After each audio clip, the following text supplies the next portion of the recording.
ശബരിമലയിലെ തങ്ക അങ്കി ചാർത്തിയ തിരുവാഭരണങ്ങൾക്കും വിഗ്രഹങ്ങൾക്കും കാവൽ നിൽക്കുന്ന ദ്വാരപാലക ശില്പങ്ങളിലും കട്ടിടപ്പാളികളിലും വൻതോതിൽ സ്വർണമോഷണം നടന്നുവെന്ന ആരോപണങ്ങൾക്ക് അടിവരയിടുന്ന ശാസ്ത്രീയ തെളിവുകൾ പുറത്തു വന്നിരിക്കുകയാണ്. 1998 ഭഗവാന്റെ നടയിൽ സമർപ്പിക്കപ്പെട്ട സ്വർണപ്പാളികളിൽ വലിയ തോതിലുള്ള കുറവ് സംഭവിച്ചതായും പകരം നിലവാരം കുറഞ്ഞ ലോഹക്കൂട്ടുകൾ ഉപയോഗിച്ചതായും വിക്രം സാരാഭായി സ്പേസ് സെന്ററിലെ ശാസ്ത്രജ്ഞർ നടത്തിയ സൂക്ഷ്മ പരിശോധനയിൽ തെളിഞ്ഞു. ശബരിമലയുടെ ചരിത്രത്തിൽ തന്നെ ഏറെ വിവാദമായ ഈ സ്വർണ്ണക്കൊള്ള കേസിൽ നിർണായകമായ ഒരു വഴിത്തിരിവാണ് ഈ റിപ്പോർട്ട് മുന്നോട്ട് വെക്കുന്നത്.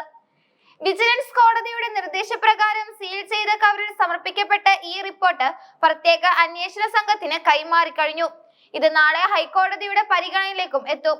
കേസിൽ ഒന്നാം പ്രതിയായ ഉണ്ണികൃഷ്ണൻ പോറ്റി എടുത്തുകൊണ്ടുപോവുകയും പിന്നീട് തിരികെത്തിക്കുകയും ചെയ്ത ശില്പങ്ങളിലും പാളികളിലുമാണ് പരിശോധന നടത്തിയത്. ഈ പരിശോധനയ്ക്കായി 15ഓളം സാമ്പിളുകളാണ് ശാസ്ത്രജ്ഞർ ശേഖരിച്ചിരുന്നത്.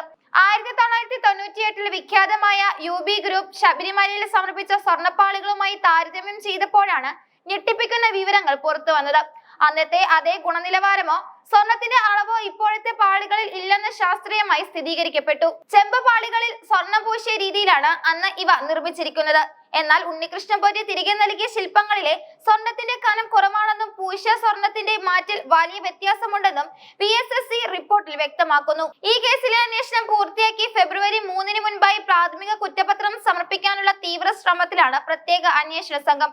പ്രതികൾക്ക് സ്വാഭാവിക ജാമ്യം ലഭിക്കാനുള്ള സാഹചര്യം ഒഴിവാക്കുക എന്ന ലക്ഷ്യത്തോടെയാണ് നടപടികൾ വേഗത്തിലാക്കുന്നത്.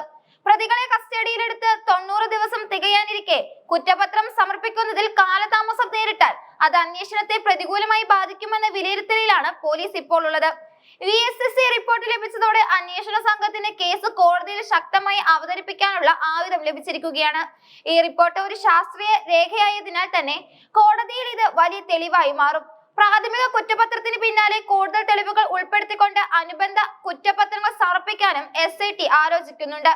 ശബരിമലയിലെ ആചാരങ്ങളെയും വിശ്വാസങ്ങളെയും മുറിപ്പെടുത്തിയ ഈ സംഭവം ഭക്തജനങ്ങൾക്കിടയിൽ വലിയ പ്രതിഷേധത്തിനും കാരണമായിട്ടുണ്ട്.